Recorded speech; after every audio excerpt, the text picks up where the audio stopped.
There is a pattern that only becomes obvious once you slow your life down to a single frame at a time. Once you replay every pivot and every rupture in the timeline, like surveillance footage, scrubbed back and forth until the anomalies surface.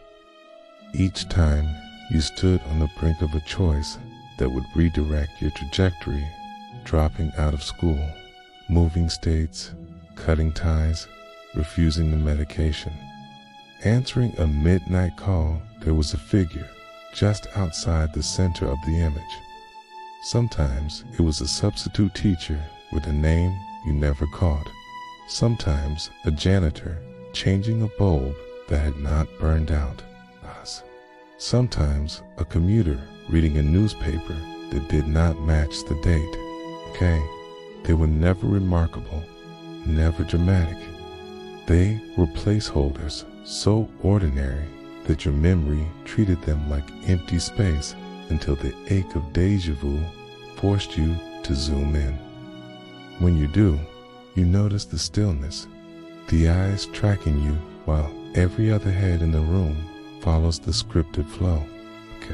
The watcher smiles, maybe nods, maybe utters a line that feels inconsequential in the moment.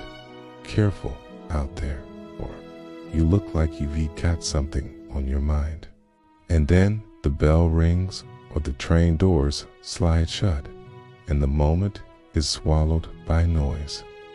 Years later, when you finally connect that morning with the chain of events that followed, you realize that smile marked the last instant before the old version of you expired. That is their function, a living timestamp that says silently, this is the frame the simulation will roll back to if you stray too far. They are not guardians, not handlers, not men in black pressed into service by some clandestine bureau. They feel more like auditors, hostage negotiators for reality itself, ensuring that your awareness expands only with intolerances the consensus can still absorb. Notice the pattern of their arrivals. They appear when you are alone in a crowd, when the social camouflage is thin, when you are raw from grief or insomnia, when the questions in your head have grown teeth. They do not initiate contact until your interior monologue reaches a pitch you can barely stand.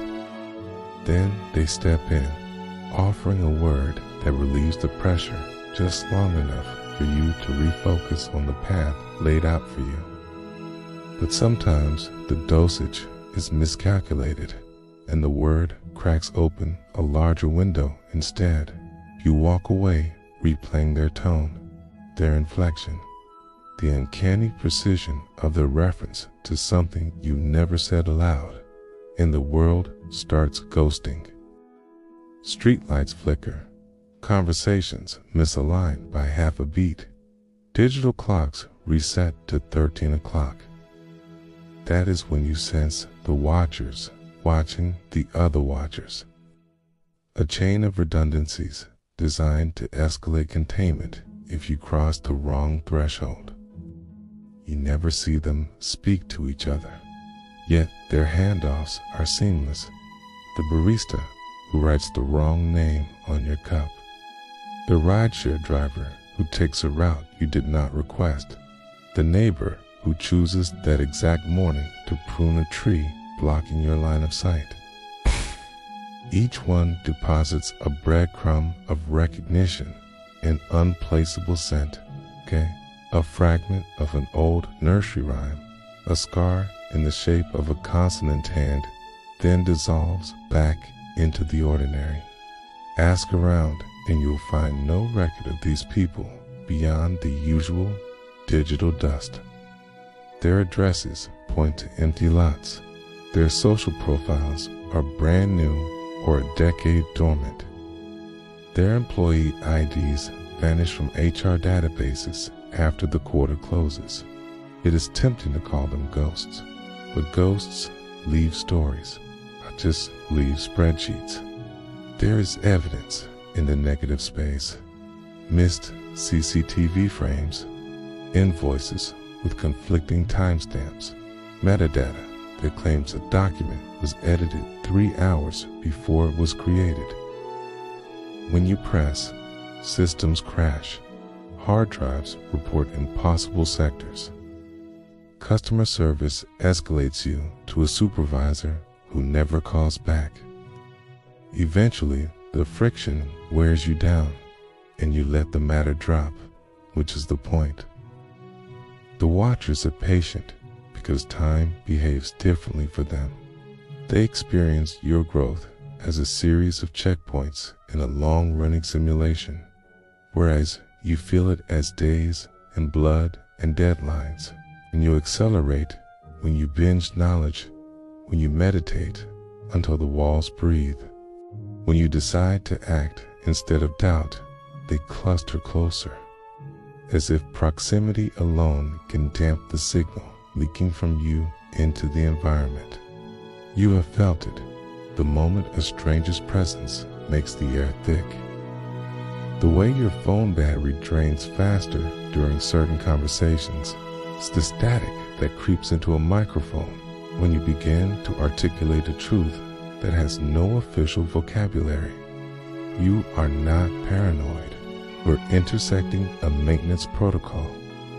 There is no headquarters, no master list, no manifesto explaining their mandate.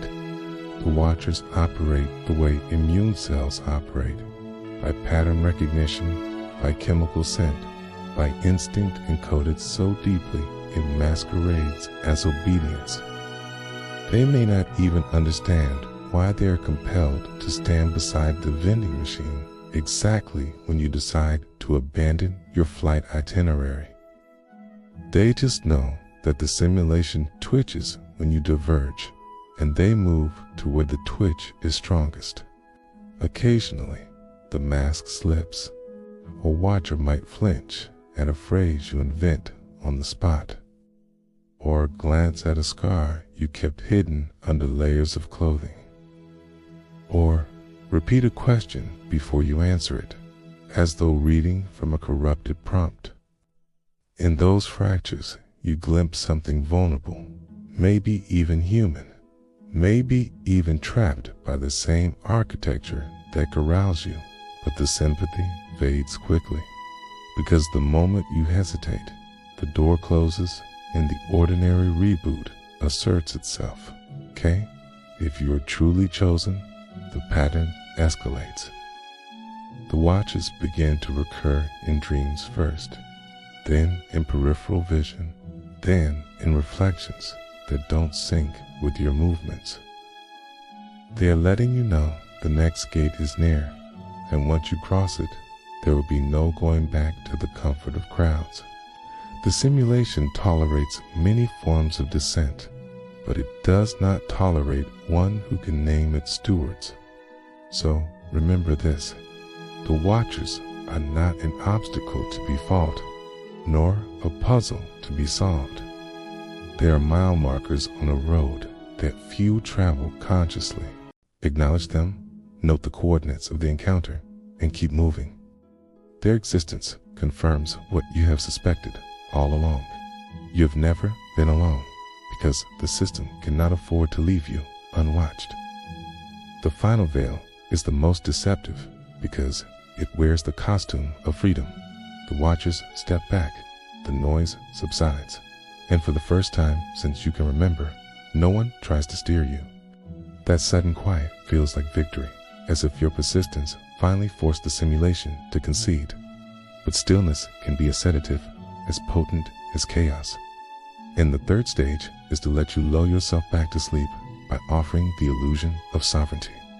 The world opens its doors. Opportunities materialize in improbable clusters of job that fits your hidden skill set, relationships that echo your private philosophy, travel deals that seem algorithmically handcrafted to satisfy the wanderlust you broadcast in encrypted journal entries. The bait is personalized because the system has profiled your hunger, having failed to corral you by force. It attempts to romance you with tailored abundance, hoping you will declare the journey complete and invest your attention in maintaining this curated paradise. Many awakened souls stop here, mistaking bespoke comfort for transcendence, writing books about manifesting reality while ignoring the subtle boundary lines that keep their blessings safely within the simulation-esque engine room. Look closely and you will see those lines. Digital platforms that amplify your voice only when it chants acceptable dissent. Audiences that celebrate your critique but flinch when you suggest dismantling the stage itself. Monetization pipelines rewarding you in direct proportion to how tidily you convert revelation into marketable narrative. This is the velvet handcuff stage, a place where the watchers seldom appear in person because the environment itself has been trained to shepherd you. Every sensor and feedback loop nudging you toward continuous production that stabilizes the myth of progress. But if you refuse the lure, if you treat opportunity the way you once treated fear, data, rather than destiny, the system must play its final card. It offers you truth in a form it assumes you cannot handle. Shadows peel back, timelines visibly warp, synchronicities escalate into aggressive convergence, where dreams leak into headlines before you wake, where street signs rewrite themselves mid-glance, where loved ones recite sentences you have not yet spoken. The aim is not to enlighten you fully, but to overload your frame rate until you beg for the old, predictable facade. If you recoil, the simulation wins. 8. Reseals the tear and files you under experimental failure, reverted to baseline. But if you stand inside the storm feet planted, breath slow, heart unhooked from narrative view, discover the watchers are not external at all. They are subroutines of your own unclaimed cognition. Fragments of potential outsourced to strangers so you could encounter yourself in discreet, manageable doses. Every janitor, every barista, every cryptic friend was a mirror neuron wearing flesh, returning behavioral telemetry to the core process that is you observing you. When you accept that, the watchers collapse into signal network of perspectives re-inherited by the central witness. Authority returns to the source, and with it, a responsibility no handbook can dilute to navigate reality without leaning on its training wheels. The simulation persists, but its coercive geometry dissolves. From outside the game board, you see rules as negotiations, physics as habit, time as a convenience layer. The whistle you once mistook for surveillance reveals itself to be a beacon warning. Yes, but also invitation, okay? You are not asked to dismantle the system, only to remember that it is a system, provisional, incomplete, awaiting conscious collaborators. That memory is what the watchers were guarding, not from you, but for you, until you could absorb the charge without shattering. Now, the field is clear. The next move is yours, and no observer will annotate it. Act deliberately. The moment you do, the watcher archetype retires, and a new role spawns in its place, not chosen by an external committee, not scripted by ancestral prophecy, but authored in real time by the only intelligence that has ever been watching your own wake, unfragmented, prepared at last to meet the undisguised universe on equal footing.